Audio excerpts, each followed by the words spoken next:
Ano? I'm so proud of you, Chelsea Manalo!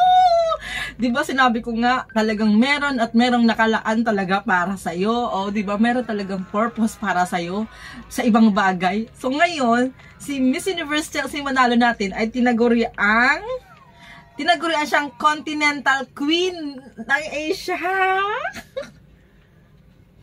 Tinagurian siyang I Miss Universe 2024 Asia Continental Queen. Oh! Yes.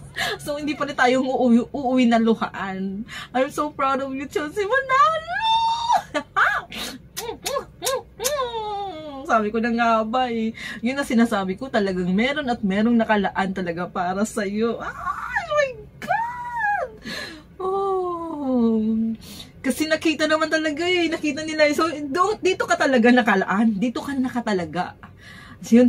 Oh, diba? Sabi ko, hindi ako nagsisi at never and ever ako nag-give up. Or never ako naging negha sa pagsuporta talaga sa'yo. Kaya, we are proud of you. Ay, buong Pilipinas hindi man, I know, hindi naman lahat talagang masaya para sa'yo. Pero, marami at marami ang nagmamahal talaga sa'yo. Oh my God! This is so, kinikilig ako, guys. And accept the fact na lang, guys, no? Ganun naman talaga, eh. Huwag na nating sisihin yung may-ari ng Miss Universe or what, o ano pa dyan. Ang malaga dun, di naman nanalo yung kandidata nila.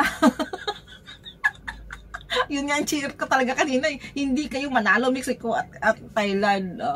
Kasi kung sa question and answer ay nanalo pa rin talagang Mexico at Thailand. Talagang yun ang tinatawag na talagang luto ang kompetisyon. Eh, hindi naman nanalo ang Mexico at Thailand kasi hindi naman magandang sagot nila. So, it's fine.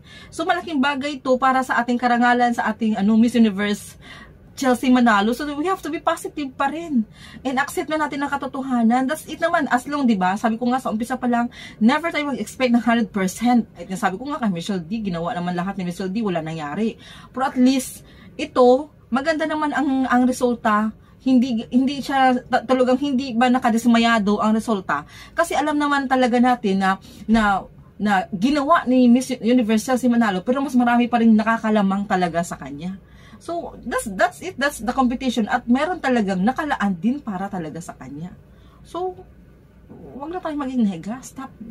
Bashing na lang yung mga, basang mahalaga. Sabi ko nga, hindi nanalong Thailand at saka Mexico. Yun lang.